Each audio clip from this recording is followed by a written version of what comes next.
भक्तजनों, आज आप सुनेंगे प्रबोधिनी एकादशी के दिन तुलसी विवाह कथा। प्रबोधिनी एकादशी के दिन माँ तुलसी का विवाह का धूमधाम से उत्सव मनाया जाता है। इस तुलसी विवाह कथा आप जरूर सुने।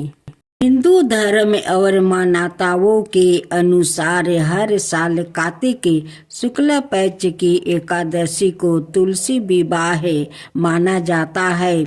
इस दिन पूरे विधि और विधान के साथ माता तुलसी और भगवान शालिग्राम का विवाह करवाया जाता है।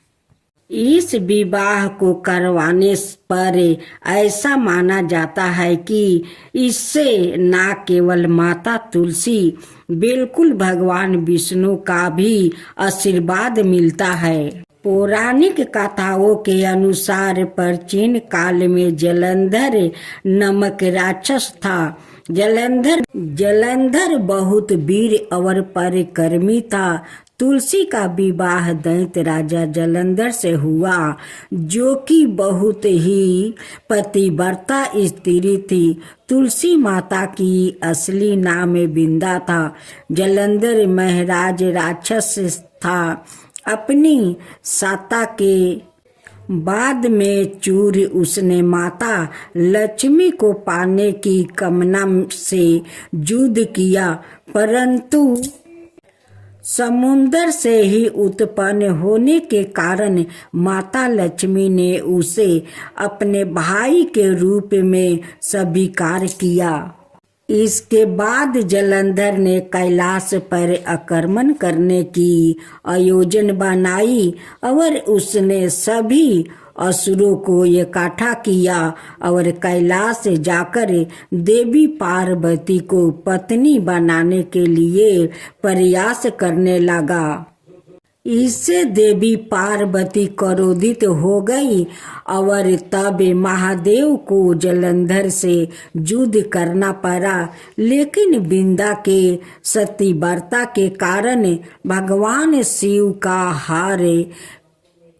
प्रहार जलंधर निष्फल कर देता था।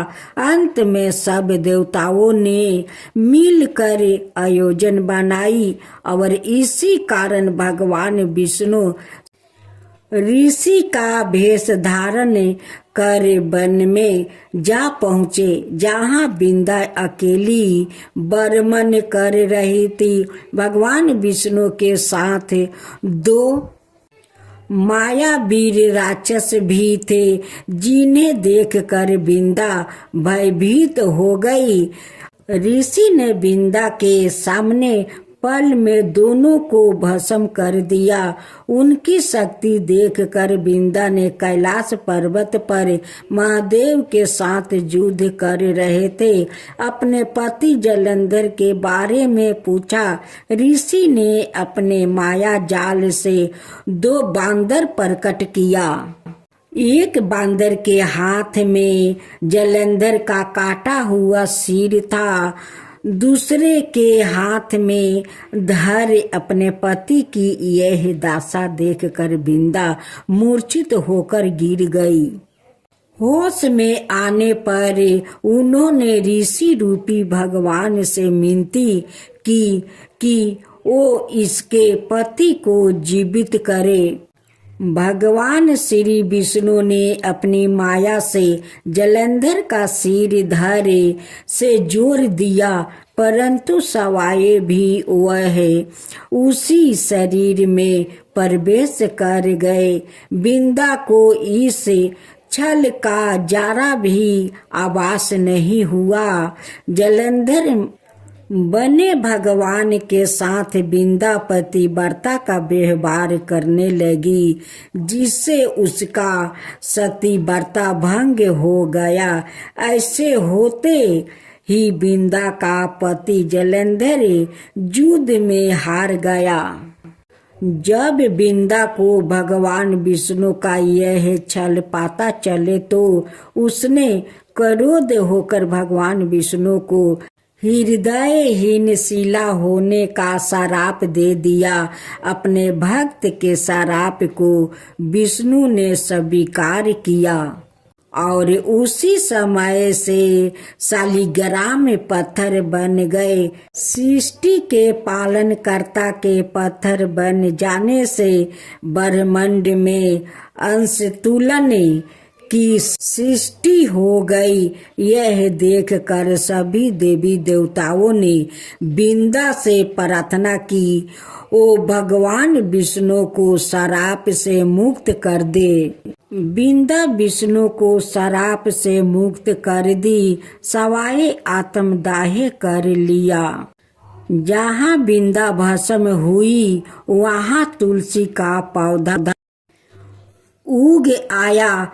तब भगवान विष्णु ने बिंदा से कहा कि अगले जन्म में तुम एक पौधे के रूप में प्रकट होगी जिसका नाम होगा तुलसी। तुम मुझे लक्ष्मी से भी अधिक प्रिय होगी। अब तुम तुलसी के रूप में सदा मेरे साथ रहेगी और तुम्हारा साथ मेरे शीश पर रहेगा। इतना ही नहीं, मैं तुम्हारे बिना भोजन तक ग्रहण नहीं करूँगा। इसलिए भगवान विष्णु या इनके किसी भी अवतार की पूजा के प्रसाद में तुलसी का होना जरूरी होता है। तब से हर साल कार्तिक महीने के देव ठानी एकादशी का दिन तुलसी विवाह के रूप में मनाया जाता है। भगवान श्री विष्णु ने कहा कि जो मनुष्य मेरे शालिग्राम रूप के साथ तुलसी का विवाह करेंगे उसे इस लोक और परलोक में विपुल आस प्राप्त होगा। भारत के पंजाब प्रांत में वर्तमान जलंधर नगर जलंधर के नाम से प्रसिद्ध है। जलंधर में आज भी दैत्य राजा जलंधर की पत्नी बिंदा का मंदिर मोहल्ला कोट किशन चंद में स्थित है। मानता है कि यहाँ एक प्राचीन गुफा थी जो सीधी हरिद्वार तक जाती थी।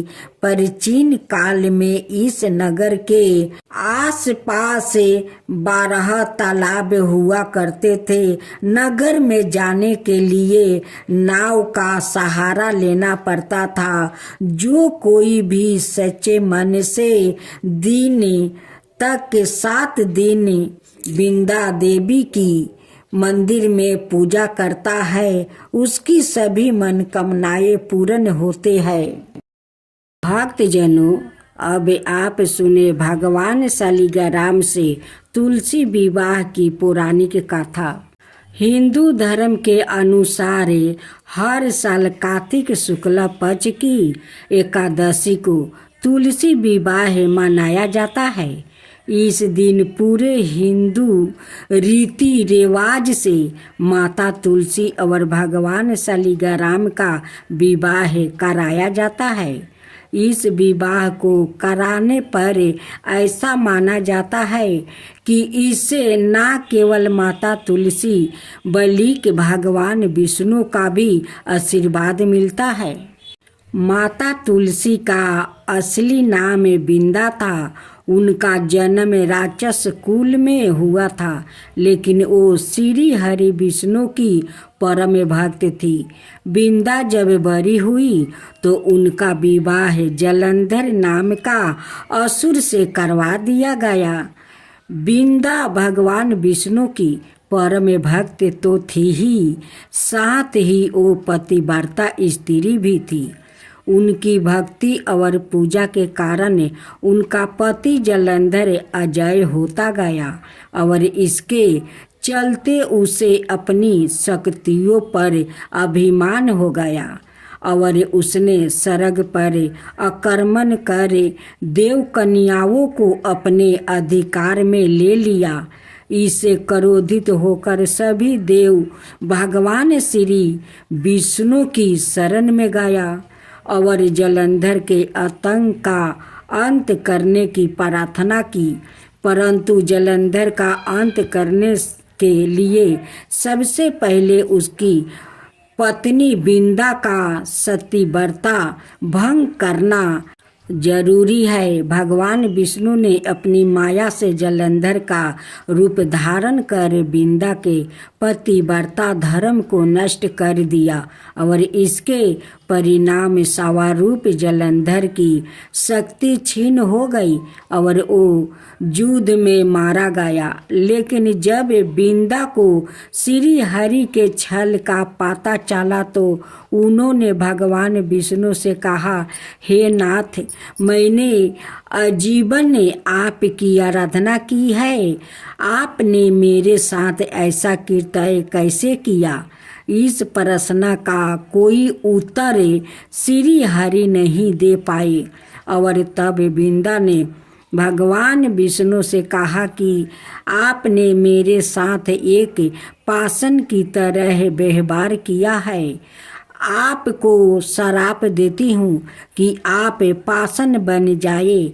यह कहते ही भगवान श्री हरि पत्थर समान हो गया और दृष्टि का संचालन बिगड़ने लगा।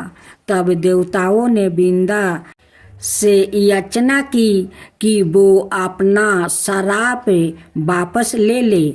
भगवान विष्णु भी बिंदा के साथ हुए छल से लज्जित थे और अंत में उन्होंने भगवान विष्णु को क्षमा कर दिया और भगवान विष्णु को श्राप मुक्त कर जलंधर के साथ सती हो गई। बिंदा की राख से एक पौधा निकला जिसे श्री हरि विष्णु ने तुलसी नाम दिया और वरदान दिया कि तुलसी के बिना मैं किसी भी प्रसाद को ग्रहण नहीं करूँगा। मेरे शालिग्राम रूप में तुलसी का विवाह होगा और कालांतर में लोग इस तिथि को तुलसी विवाह करेंगे, उन्हें सुख और सौभाग्य की प्राप्ति होगी। अब सुने दूसरा कथा। भगवान विष्णु ने जब श्री कृष्ण रूप में अवतार लिया तब रुक्मिणी और सत्यभावना उनकी पटरानी हुई। सत्यभावना पूर्व जन्म में एक ब्राह्मण की पुत्री थी। युवावस्था में ही एक दिन उसके पति और पिता को एक राक्षस ने मार दिया। कुछ दिनों तक ब्राह्मण की पुत्री रोती रही। इसके बाद उसने सवाए को विष्णु भगवान की भक्ति में संप्रेरित कर दिया। वो सभी एकादशी का व्रत रखती और कार्तिक मास में नियम पूर्वक सूर्योदय से पूर्व स्नान करके भगवान विष्णु और तुलसी की पूजा करती थी। बुढ़ापा आने पर एक दिन जब ब्राह्मण की पुत्री कार्तिक स्नान के लिए गंगा में डुबकी लगाई तब बुखार से कांपने लगी और गंगा तट पर उसकी मृत्यु हो गई। उसी समय विष्णु लोक से एक विमान आया और ब्राह्मण की पुत्री का दिव्या शरीर विमान में बैठाकर विष्णु लोक पहुंचाया गया। जब भगवान विष्णु ने कृष्ण अवतार लिया तब ब्राह्मण की पुत्री ने सत्यभावना के रूप में जन्म लिया। कार्तिक मास में दीपदान करने के कारण सत्यभावना को सुख और संपत्ति प्राप्ति हुई। नियमित तुलसी में जल अर्पित करने के कारण सुंदर वाटिका का सुख मिला। शास्त्रों के अनुसार कार्तिक मास में किए गए दान पुण्य का फल व्याकृतों को अगले जन्म में अवश्य प्राप्ति होती है। एक अनाय प्रसंग के अनुसार गुणवती नाम की स्त्री ने कार्तिक मास में मंदिर के द्वार पर तुलसी की एक सुंदर सी बटिका लगाई। उस पुण्य के कारण वो अगले जन्म में सद्भावना बनी और सदाए कार्तिक मास का व्रत करने के कारण वो भगवान श्री कृष्णा की पत्नी बनी। यह है कार्तिक मास में तुलसी आराधना का फल। इस मास में तुलसी विवाह की भी परंपरा है जो कार्तिक मास की पूर्णिमा तिथि को किया जाता है। इसमें तुलसी के पौधे को सजाया संवारा जाता है और भगवान शालिग्राम का पूजन किया जाता है। तुलसी का विधिवत विवाह किया जाता है। जो व्याकृत यह चाहता है कि उसके घर में सदाए शुभ कार्य हो, सदाए सुख शांति का निवास रहे, उसे तुलसी की आराधना अवश्य करनी चाहिए। कहते हैं कि जिस घर में शुभ कर्म होते हैं वहाँ तुलसी हरी भरी रहती है और जहाँ अशुभ कर्म होते हैं वहाँ तुलसी कभी भी हरी भरी नहीं रहती। तुलसी हमारी आस्था है और श्रद्धा की प्रतीक है और अपरिमित औषधीय गुणों से युक्त भी। बरस भर तुलसी में जल अर्पित करना और संध्या काल तुलसी के नीचे दीप जलाना अत्यंत श्रेष्ठ माना जाता है। कार्तिक मास में तुलसी के समीप दीपक जलाने से मनुष्य अनंत पुण्य का भागी बनता है। इस मास में तुलसी के समीप दीपक जलाने से व्याकृतों को साक्षात लक्ष्मी की कृपा प्राप्ति होती है, क्योंकि तुलसी में साक्षात लक्ष्मी का निवास माना गया है। अब सुने राधा तुलसी की कथा। एक बार राधा जी सखी से बोली, सखी तुम श्री कृष्णा की प्रसन्नता के लिए किसी देवता की ऐसी पूजा बताओ जो परम सौभाग्य वृद्धक हो। तब समस्त सखियों में श्रेष्ठ चंद्रना ने अपने हृदय में एक क्षण तक कुछ विचार किया, फिर बोली, राधे परम सौभाग्यदायक और श्री कृष्णा के भी प्राप्ति के लिए वरदानदायक व्रत है तुलसी की सेवा।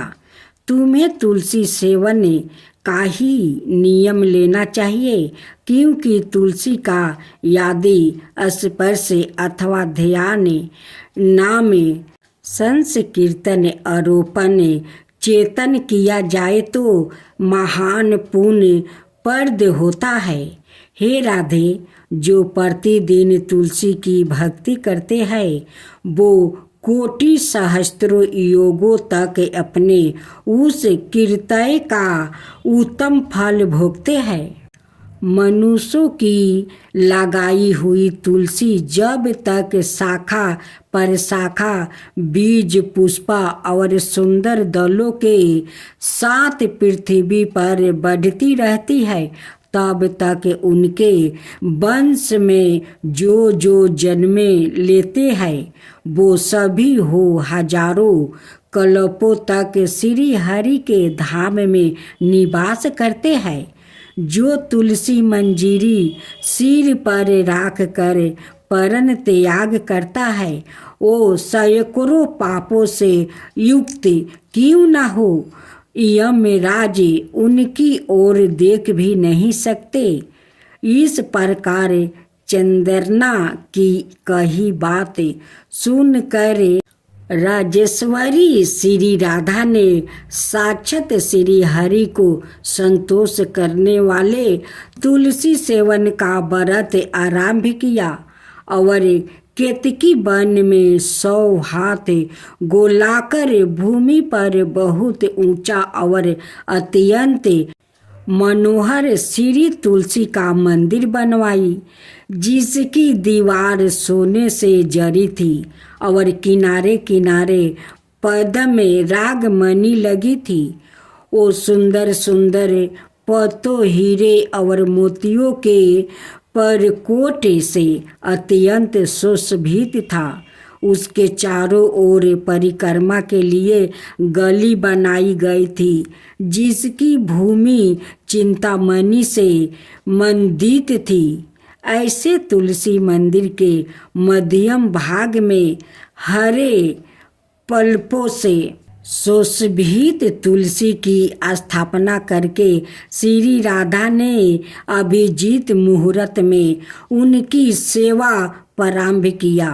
श्री राधा जी ने आश्विन शुक्ला पूर्णिमा से लेकर चैत्र पूर्णिमा तक तुलसी सेवन व्रत का अनुष्ठान किया।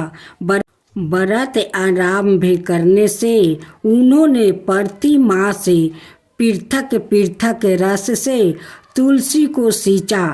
कार्तिक में दूध से, मार्गशीर्ष में ईख के रस से, पूष में दर्छा रस से, माघ में बारहमासी आम के रस से, फागुन मास में अनेक वस्तुओं से मिश्रित मिश्री के रस से और चैत्रा मास में पंचमृत से उनका सेचन किया और वैशाख कृष्णा प्रतिपदा के दिन उद्यापन का उत्साह किया। उन्होंने 2 लाख ब्राह्मणों को 56 भोग से दीर्पित करके वस्तुओं और आभूषणों के साथ दक्षिणा दी। मोटे मोटे दिव्या मोतियों का 1 लाख भारा और स्वर्ण का 1 कोटि भारा श्री गंगाचर्या को दिया। उस समय आकाश से देवता तुलसी मंदिर पर फूलों की वर्षा करने लगे। उसी समय स्वर्ण सिंहासन पर विराजमान हरिप्रिया तुलसी देवी प्रकट हुई। उनके चारों भुजाएं थी, कमल दल के समान विशाल नेत्रा था। 16 बरस की सी अवस्था और साया में शांति थी। मस्तक पर हेमाम किरीट प्रकाशित था और कानों में कंचन मय कुंडल झलमला रहे थे।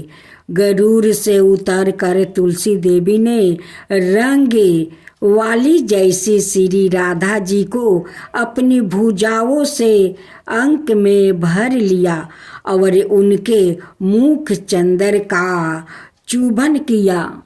तुलसी बोली, कालावती राधे, मैं तुम्हारी भक्ति से प्रसन्न हूँ। यहाँ इंद्रिया मन वृद्धि और चिंता द्वार जो जो मनोरथ तुमने किया है वो सब तुम्हारे सम्मुख सफल हो गया है। इस प्रकार पृथ्वी पर जो मनुष्य श्री राधिका के इस विचित्र उपखान को सुनता है वो भगवान को पाकर कृतज्ञ हो जाता है। अब चौथा तुलसी कथा सुने। कार्तिक महीने में एक बुढ़िया माई तुलसी जी को सींचती और कहती कि हे तुलसी माता, सत की दाता, मैं बिलरा सींचू तेरा, तू कर निस्तार मेरा। तुलसा माता अडूबा दे, लडूबा दे, पीतंबर की धोती दे, मीठा मीठा गस दे, बैकुंठ में बास दे, चटक की चाल दे, मटक की मौत दे, चंदन का काठ दे, रानी सा राज दे, दाल भात का भोजन दे, 11 की मौत दे, कृष्णा जी के कंधा दे। तब तुलसी माता यह सुनकर सूखने लगी तो भगवान ने पूछा कि हे तुलसी, तुम क्यों सूख रही हो? तब तुलसी माता ने कहा कि एक बुढ़िया रोज आती है और यही बात कह जाती है। मैं सब बात तो पूरा कर दूंगी, लेकिन आपका कंधा कहाँ से मैं दूंगी?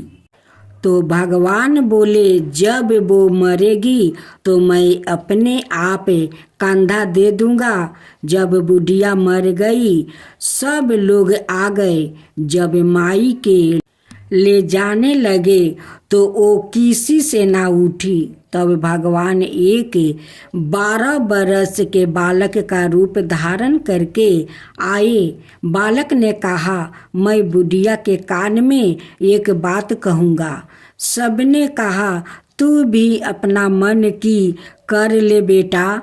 बालक बुढ़िया के पास गया और कान में कहा, बुढ़िया माई, मन की निकाल ले, तू बिलरा सींचे मेरा, मैं करूं निस्तार तेरा। बुढ़िया माई अडूबा ले, लडूबा ले, पीतम्बर की धोती ले, मीठा मीठा गस ले, बैकुंठ का बास ले, चटक की चाल ले, मटक की मौत ले, कृष्णा जी के कंधा ले। यह सुनकर बुढ़िया माई हल्की हो गई। भगवान ने कंधा दिया और बुढ़िया माई को मुक्ति मिल गई। हे तुलसी माता, जैसे बुढ़िया माई को मुक्ति दी वैसे ही सबको देना। अब लक्ष्मी जी की कथा सुने। एक ब्राह्मण था, वो रोज पीपल को जल से सींचता था।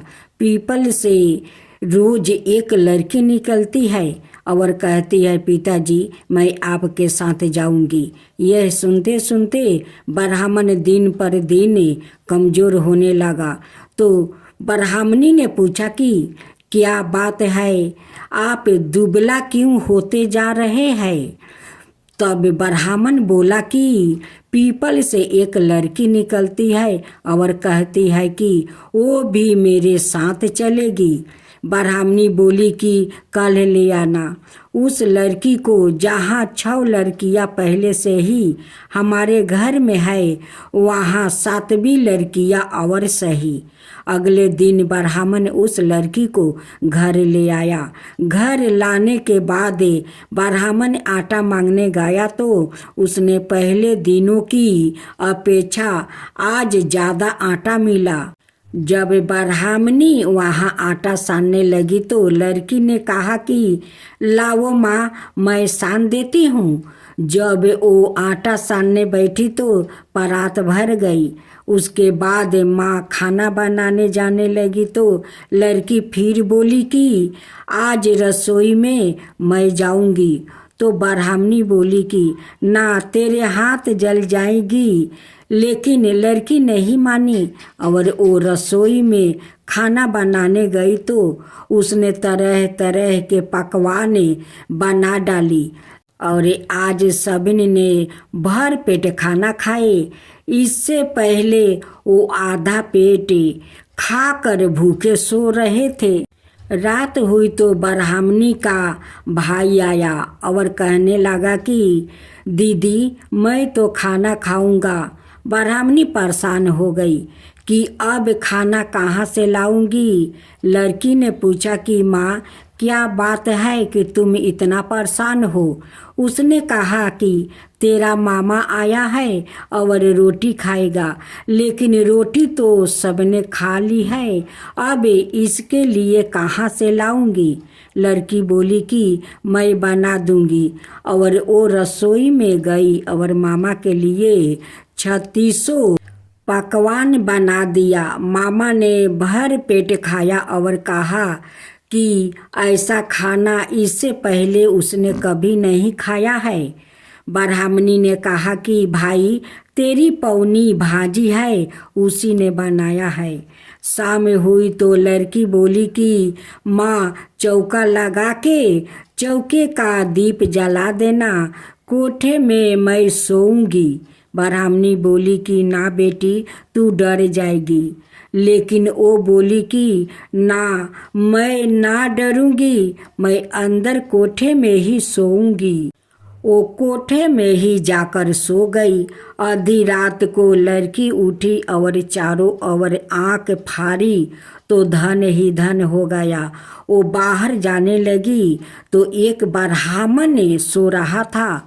उसने देखा तो कहा कि बेटी तू कहाँ चली।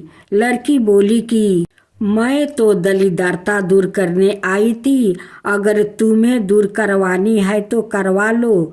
उसने बूढ़े के घर में भी आँख से देखा तो चारों ओर धन ही धन हो गया। सुबह सवेरे सबे उठे तो लड़की को ना पाकर उसे ढूंढने लगे कि पवानी बेटी कहाँ चली गई। ब्राह्मण बोला कि वो तो लक्ष्मी माता थी जो तुम्हारे साथ मेरी भी दलिद्रता भी दूर कर गई। हे लक्ष्मी माता, जैसे आपने उनकी दलिद्रता दूर की वैसे ही सबका करना।